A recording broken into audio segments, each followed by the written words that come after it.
এপ্রিলে বেতন ছাড়করণের কোনো খবর আমরা পাইনি, যার কারণে গতকালকে আমরা জাতীয় প্রেস ক্লাবের সামনে লাগাতার অবস্থান কর্মসূচি থেকে ঘোষণা দিয়েছিলাম যে 5.5 লক্ষ শিক্ষক কর্মচারী আগামী দিন ডিজি অফিস ঘেরাও করা হবে এবং যতক্ষণ পর্যন্ত বেতন ছাড় করানো হবে ততক্ষণ পর্যন্ত ডিজি অফিস থেকে আমরা ত্যাগ করবো না।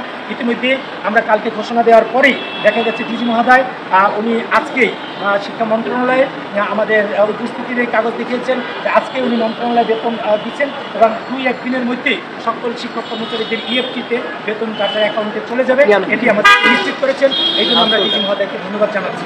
পাশাপাশি আজকে আমরা দাবি করেছি যে ডিজি মহোদয় যেদিন থেকে বেতন পাবে, যে তারিখে বেতন পাবে, আমাদের 5.5 লক্ষ শিক্ষক কর্মচারী বেতন, এমপিভুক্ত শিক্ষকদের বেতন ওই দিনে দিতে হবে। উনি আমাদের আশ্বস্ত করেছেন যে আগামী ঈদের পূর্বে এরপরে ওনারা যে তারিখে বেতন পাবেন ঠিক সেই দিন থেকে আমাদের বেতন শিক্ষক কর্মচারীর বেতন ছাড় করা হবে, এটি আমাদের আশ্বস্ত করা হয়েছে।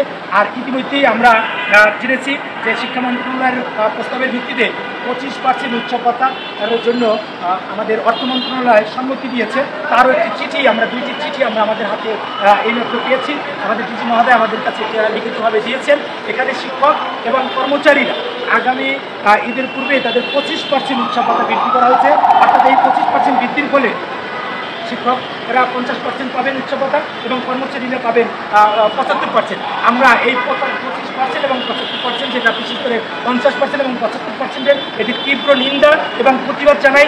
আগামী ঈদুল আজহার আগে এই প্রজ্ঞাপন জারি হওয়ার আগে আমাদের শতভাগ উৎসব ভাতার দাবি করছি, অন্যথায় আমরা পরবর্তীতে কঠোর কর্মসূচি ঘোষণা করব এবং লাগাতার অবস্থান কর্মসূচি থেকে শিক্ষক কর্মচারী ঐক্য পরিষদ এবং কর্মচারী শিক্ষক ইউনিয়ন, বাংলাদেশ শিক্ষক সমিতি বিটিএ সকল শিক্ষক কর্মচারীর পক্ষ থেকে এবং ওই শিক্ষক কর্মচারী ঐক্য পরিষদ যে মোর্চা তার পক্ষ থেকে আমরা এই 25% উৎসব ভাতার তীব্র নিন্দা এবং প্রতিবাদ জানাচ্ছি। অনতিবিলম্বে আমরা এটা প্রত্যাখ্যান করছি এবং এই প্রজ্ঞাপন জারি হওয়ার আগে, যেহেতু কেবলমাত্র সিদ্ধান্ত নিয়েছে, প্রজ্ঞাপন জারি হওয়ার আগে আমরা বিশ্বাস করি আমরা শতভাগ উৎসব ভাতার প্রজ্ঞাপন পাব এবং সেটি অবশ্যই মে মাসের বেতনের সাথে ঈদুল আজহার আগে এই ডিজি মহোদয় যেদিন ওনার বোনাস, যেদিন ওনার বেতন তুলবেন, আমরা 5.5 লক্ষ শিক্ষক কর্মচারী ওই দিনই পূর্ণাঙ্গ উৎসব ভাতা এবং মে মাসের বেতন পাবো, সেই প্রত্যাশা ব্যক্ত করছি।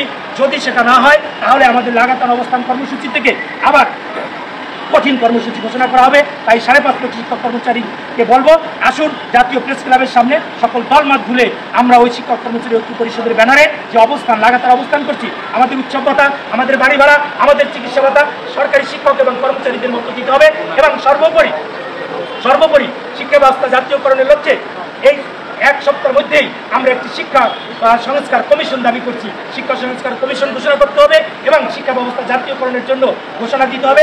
তার পূর্বে, ঈদের পূর্বে অবশ্যই পূর্ণাঙ্গ উৎসব ভাতা, বাড়ি ভাড়া এবং চিকিৎসা ভাতার ঘোষণা আসতে হবে। আমরা এই 25% উৎসব ভাতা যে বৃদ্ধি, এটি আমরা প্রত্যাখ্যান করছি। শিক্ষক কর্মচারী ঐক্য পরিষদ তথা সারা বাংলাদেশের 5.5 লক্ষ শিক্ষক কর্মচারীর পক্ষ থেকে এই 21 বছর যে আমরা আন্দোলন এবং সংগ্রাম করেছি, দীর্ঘদিন লড়াই এবং সংগ্রামের ফলে, বিশেষ করে 2023-এ আমাদের যে লাগাতার অবস্থান এবং কর্মসূচির ফলে সেদিনের সরকার যে ঘোষণা দিয়েছিলেন আর্থিক ক্ষেত্রে কোনো বৈষম্য থাকবে না সরকারি শিক্ষক এবং কর্মচারীদের ক্ষেত্রে, আমরা এই বৈষম্য সরকারের কাছে, আমরা বৈষম্য বিরোধী সরকারের কাছে এই অন্তর্বর্তীকালীন সরকার যারা শিক্ষক হয়ে এখন দায়িত্বে আছেন, আমরা তাদের কাছে আহ্বান জানাচ্ছি, কোনো প্রকারে 25% উৎসব ভাতা দেশের বেসরকারি শিক্ষক কর্মচারীরা মানে না। আমরা শতভাগ উৎসব ভাতা চাই এবং শতভাগ উৎসব ভাতা দিতে হবে। আমাদের লাগাতার অবস্থান কর্মসূচি চলবে। আগামী দিন থেকে শিক্ষক কর্মচারীরা ইএফটির মাধ্যমে তাদের এপ্রিল মাসের বেতন এবং যাদের জানুয়ারি থেকে বকেয়া ছিল স্টেপ বাই স্টেপ, সেই স্টেপগুলো ছাড়করণ করা হয়েছে। আমাদের ডিজি মহোদয় জানিয়েছে আর মাত্র 4000 শিক্ষক কর্মচারী তাদের নাম এবং অন্যান্য মেধার সমস্যার কারণে বেতন ভাতা বন্ধ আছে, তাদেরটাও অনতিবিলম্বে ছাড়ার জন্য আমরা আহ্বান জানিয়েছি। অতএব আমরা আজকে যেহেতু আমাদের ঘেরাও কর্মসূচি সফল, ডিজি মহোদয় যেহেতু বেতন ছাড় করে দিয়েছে, ইএফটির মাধ্যমে যেহেতু আগামী দিন থেকে ঢুকবে, এই জন্য আমরা ডিজি মহোদয়কে আন্তরিক ধন্যবাদ জানাই এবং ওনার কথা, উনি যেদিন বেতন পাবেন